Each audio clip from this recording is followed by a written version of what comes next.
हर हर महादेव भक्तों, क्या आप लोग जानते हैं कि इस 2026 में हरतालिका तीज का व्रत कब मनाया जाएगा और क्या क्या करें, पूजा सही विधि कब पूजा करें, कब क्या करें।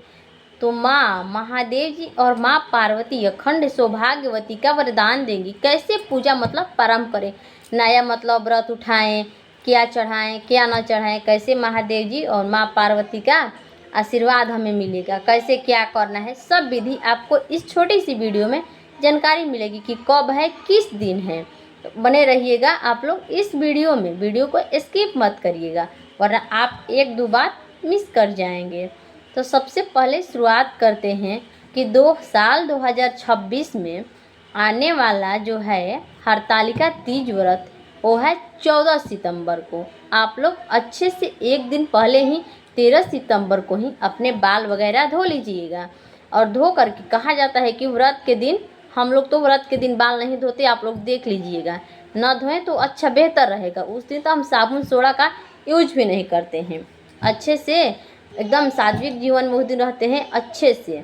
आपको उस दिन क्या करना है, हरतालिका तीज के दिन सुबह प्रातः काल जगना चाहिए। सूर्योदय होने से पहले आप लोग जग जाए, यानी बिस्तर को त्याग दें। जगने के बाद आप लोगों को सुबह स्नान करने के बाद शुद्ध वस्त्र धारण करना चाहिए। अगर आप लोग सुबह को पूजा पाठ करते हैं या शाम को करते हैं, किसी भी समय करते होंगे, तो हम लोगों के यहाँ तो मतलब नया वस्त्र वगैरह पहनते हैं। आप लोग अपना देख लीजिएगा, अगर नहीं भी होगा तो मतलब आप लोग खरीद लीजिएगा। अगर नहीं होगा कैश वगैरह तो आप लोग फिर से धोकर पहन सकते हैं। लेकिन यहाँ तो हम लोगों के यहाँ परंपरा है कि नया वस्त्र ही पहनते हैं।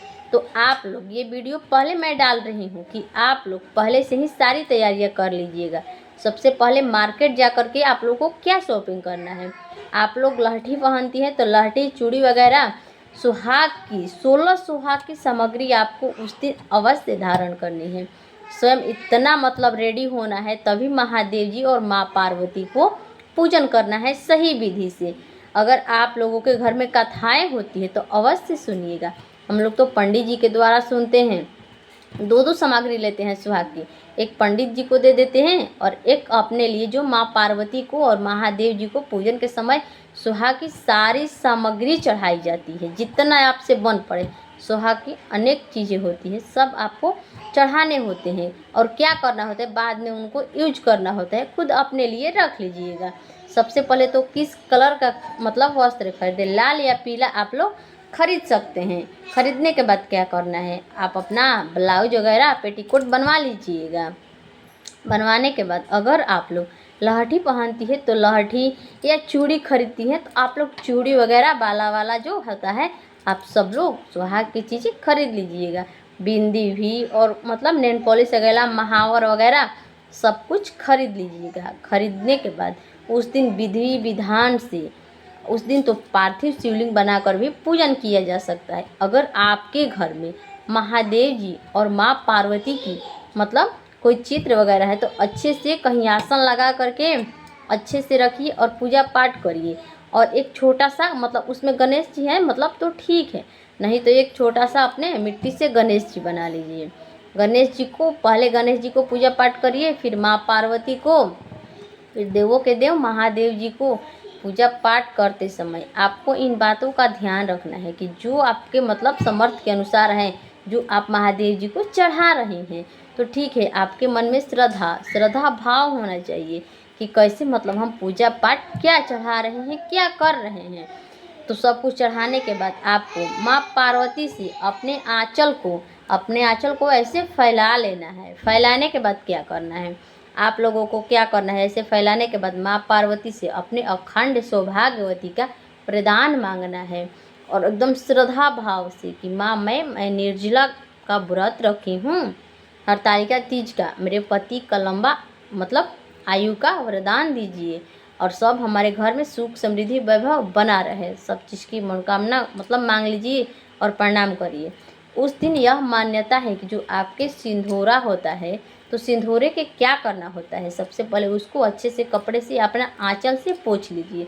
पोंछने के बाद उस दिन नहाने के मतलब जस्ट आप नहा ली हैं, बिना नहाए सिंदूर नहीं लगाते, नहा लेंगे तो अपनी पूरा मतलब मांग कैसे भरना है, यहाँ से लेकर के यहाँ तक पूरा लंबा मांग भरना है। माँ पार्वती का आशीर्वाद बना रहता है। आप लोग पूरा मांग भर लीजिएगा उसी सिंदूर से। और जहाँ पर आप विग्रह चित्र रख रही हैं महादेव जी और माँ पार्वती का, वहीं पर अपना सिंदूरा रखिएगा। उनका भी विधि विधान से हम लोग पूजन करते हैं, आप लोग अपना देख लीजिएगा। तो पूजन सही विधि से पूजन करें, धूप बत्ती जलाएं, दीपक अच्छा से जलाना चाहिए। जलाने के बाद वहाँ पर हमारे थ्रू यहाँ हम लोग तो महादेव जी और माँ पार्वती की भजन करते हैं। अगर आप लोग के यहाँ कोई बुजुर्ग होगा या आप लोगों को आता होगा मतलब भजन वगैरह महादेव जी की, मतलब जैसी मनाने जैसी, कुछ खुश करने जैसी, अगर या चर्चा भी आता होगा कोई भी भजन महादेव जी को, जो प्रसन्न हो महादेव जी, आपको जितना बन पड़े आप लोग भक्ति में मस्त रहिए उस दिन। और उस दिन अगर आप लोगों को तो कथा सुनना, आपके यहाँ अगर पंडित जी आते होंगे तो उनके थ्रू कथा सुन लीजिएगा। और सीधा वारी जो आपसे बन पड़े उनको दान पुण्य करिएगा, उनको प्रणाम करिएगा। अगर आपके यहाँ पंडित जी नहीं आते हैं तो आप लोग एक पुस्तक खरीद लीजिएगा, पुस्तक से ही आप लोग पढ़ सकती हैं। अगर आप लोग पढ़ नहीं सकती हैं तो क्या करना है, कोई अपने बच्चे से या पति से या घर के कोई भी सदस्य से आप लोग पढ़वा सकते हैं। और हाथ जोड़कर, हाथ में अक्षत लेकर के अपनी कथा को पूरा करिए। कथा सुनना बहुत आवश्यक है, सुन लीजिएगा। अगर आप लोग मोबाइल से ही कथा सुनना चाहेंगे तो मैं हरतालिका तीज व्रत की कथाएं बहुत अच्छा से विधि विधान से कथाएं बताऊंगी। आप लोग हमारे चैनल को सब्सक्राइब कर लीजिएगा, जो मैं कथाएं बताऊंगी वो आप लोग सुन लीजिएगा, या मतलब जैसे भी आप लोग सुनना चाहती हैं सुन लीजिएगा। सुनने के बाद पूजा पाठ सब तो यहाँ तक तो क्लियर हो गया। पूजा पाठ करने के बाद क्या करना है, जो भी मतलब अगर आपके पति हैं तो अपने पति को प्रणाम करिए। आपके घर में जितने भी बड़े बुजुर्ग हैं उनका आशीर्वाद लेना भी बहुत ज़रूरी है, तो आप लोग आशीर्वाद ले लीजिएगा। आशीर्वाद लेने के बाद क्या करना है, उस दिन सुबह में पारण के दिन यानी 15 सितंबर को आप लोगों को क्या करना है, अच्छे से नहाना है, धोआना है। स्नान करने के बाद स्नान ध्यान करिए, उस दिन भी विधि विधान से पूजन करना चाहिए। और जो आप लोग विग्रह महादेव जी का रखे हैं उनको पूजन पाठ करिए। सभी देवी देवताओं का उस दिन सूर्यदेव को जल दीजिए। जल तो व्रत के दिन भी देते हैं और उस दिन भी पारण के दिन भी मतलब आप लोग जल दीजिएगा। देने के बाद क्या करना है, अच्छे से प्रणाम करिए महादेव जी को। और जो होता है ना, हम लोग को तो यहाँ अपने ऐसे आंचल पर तरह तरह के चीज़, 12 किस्म का, कोई फलाहार से व्रत खोलता है, कोई की सत्तू से, गुड़ से, मतलब जैसे मतलब आपके घर में यहाँ सिस्टम होगा उस विधि से आप लोग अपना व्रत को खोल लीजिएगा।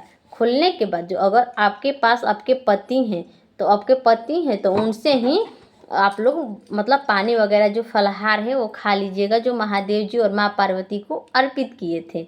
और खाने के बाद अच्छे से मतलब आपका व्रत खुल जाएगा। आपके पति आपके पास हैं तो व्रत तो खुल जाएगा। अगर बाहर में है तो उनका मतलब कोई आपके पास तस्वीर उपस्थित होगा, या फ़ोन में वीडियो कॉल कर लीजिएगा, या फ़ोन में कोई चित्र होगा, फ़ोटो वोटो तो रहता ही है, तो फ़ोटो देख करके अपना व्रत खोल लीजिएगा। ऐसे अचोन दे करके अपने आंचल पर जो साड़ी पहनते हैं उसी साड़ी के आंचल पर हम लोग व्रत खोलते हैं। आप लोग जैसे होता है आप लोग देख लीजिएगा। तो व्रत खोल करके अच्छे से पारण करना है। और पारण करते समय जो आप लोग फल वगैरह चढ़ाई हैं महादेव जी को, उसी फल को खा करके अपना आप व्रत खोल सकती हैं। और अच्छा सा आराम से भोजन करिए और अच्छे से रहिए। मिलते हैं अगली वीडियो में, अगली कोई पूजा पाठ की। अगर आप लोग विधि वगैरह जानना चाहते हैं तो जुड़िए मेरे इस चैनल से और चैनल को सब्सक्राइब कर लीजिए। आपको हर एक किस्म पूजा पाठ, रहस्यमयी कथाओं, अनेक देवी देवताओं से कथाएं जुड़ी आपको इस मतलब चैनल पर आपको देखने को मिलेगा। अगर आप चाहे तो लाइक कमेंट कर सकते हैं, आपकी इच्छा के अनुसार है।